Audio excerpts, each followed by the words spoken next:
Oiê, aqui é a Déia, a serviço do Senhor no propósito de estudar a Bíblia junto com você. A minha versão de referência é a King James atualizada, que é considerada uma tradução bastante fiel da Bíblia hebraica, sem ter relação com religião nenhuma. Mas fique à vontade para usar a versão que você tiver disponível aí. Antes de partir para o estudo, é preciso dar uma passada pela estrutura bíblica, a fim de saber qual é o conteúdo e por que ele foi agrupado do jeito que está. Então, bora começar pelo Pentateuco, que equivale à Torá, Lei de Moisés, e cujos títulos foram traduzidos como Gênesis, Êxodo, Levítico, Números e Deuteronômio. Esses apelidos não fazem jus aos títulos originais em hebraico, aonde se lê Bereshit, Shemot, Vayikra, Bemidbar e Devarim, porque juntas essas palavras formam uma frase que significa: no princípio, estes são os nomes que ele chamou no deserto e estas são as palavras.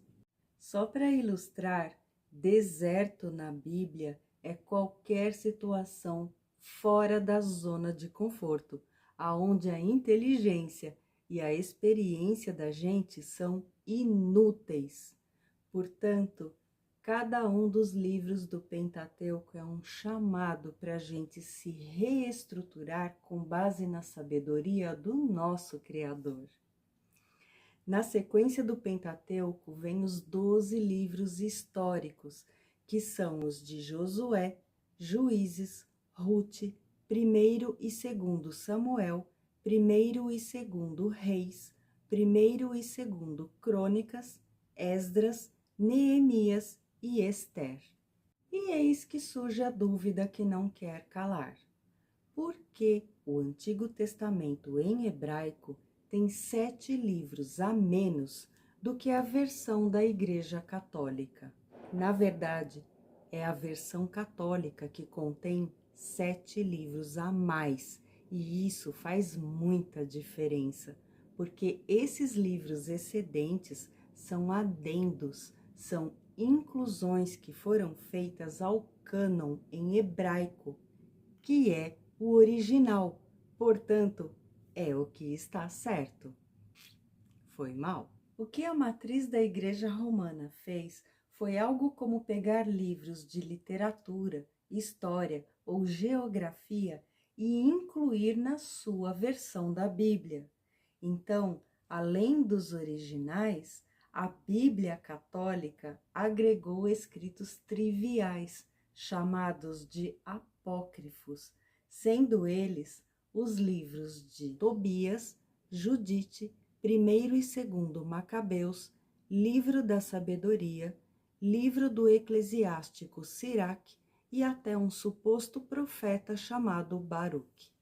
Considerando que esses livros apócrifos fazem parte da tradição hebraica, sua leitura é válida como informação complementar. Porém, é preciso ter em mente que nenhum deles procede de Deus, assim como o restante do Testamento que foi inspirado aos homens pelo Senhor. Depois do cânon histórico, seguem os 5 livros poéticos, que são os de Jó, Salmos, Provérbios, Eclesiastes, Correlet e Cântico dos Cânticos ou Cantares. Sobre esse conjunto de livros, cabe dizer logo de cara que a história de Jó é verídica, tendo ele vivido na mesma região e época de Abraão, o qual especula-se que teria sido o autor desse livro. Salmos é o livro mais extenso da Bíblia, com 150 capítulos escritos em sua maioria pelo rei Davi, que gostava de fazer essas composições para louvar e adorar a Deus. Portanto, esses textos são canções e não simples poemas, o que faz do livro de Salmos o inário da Bíblia. Já os livros de Provérbios, Eclesiastes e Cântico dos Cânticos foram todos escritos na íntegra pelo rei Salomão e refletem não só as fases da vida dele mesmo, mas dos seres humanos no geral, com o cântico passional da juventude, o discernimento proverbial da maturidade e as reflexões da velhice. Daí vem a minha série preferida, que são os 17 livros proféticos, começando por Isaías, Jeremias, Lamentações de Jeremias, Ezequiel, Daniel, Oséias, Joel, Amós, Obadias, que na versão católica consta como Abdias, embora seja o mesmo nome, só que escrito em espanhol. E segue a lista com Jonas, Miqueias, Naum, Abacuque, Sofonias, Ageu, Zacarias e Malaquias.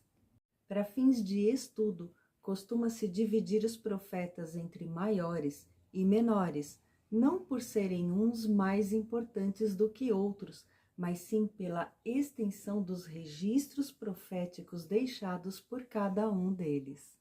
Tragicamente, por não reconhecer o Novo Testamento como algo da parte de Deus e não aceitar Jesus como sendo o Messias, a religião judaica ortodoxa sustenta que Malaquias encerrou a comunicação profética com Deus, o qual permanece em silêncio desde aproximadamente o ano 430 a.C.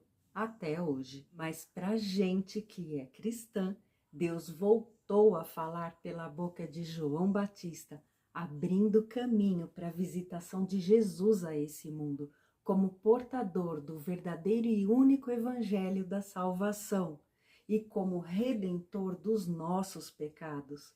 Glórias a Deus por isso. Então, depois de aproximadamente 400 anos, inicia-se a nova aliança, contendo 27 livros, divididos em 4 evangelhos, o livro dos Atos dos Apóstolos, as 21 epístolas ou cartas apostólicas e terminando no livro do Apocalipse. Olha quanta informação antes mesmo da gente começar o estudo propriamente dito. A palavra de Deus é um tesouro esperando para ser descoberto. Então prepara a tua Bíblia para a gente começar a cavar, iniciando pelo Evangelho do Reino de Deus a partir do próximo vídeo. Até lá, deixa um joinha para eu saber se você gostou, comenta se tiver alguma dúvida até aqui e fique com a paz do Senhor.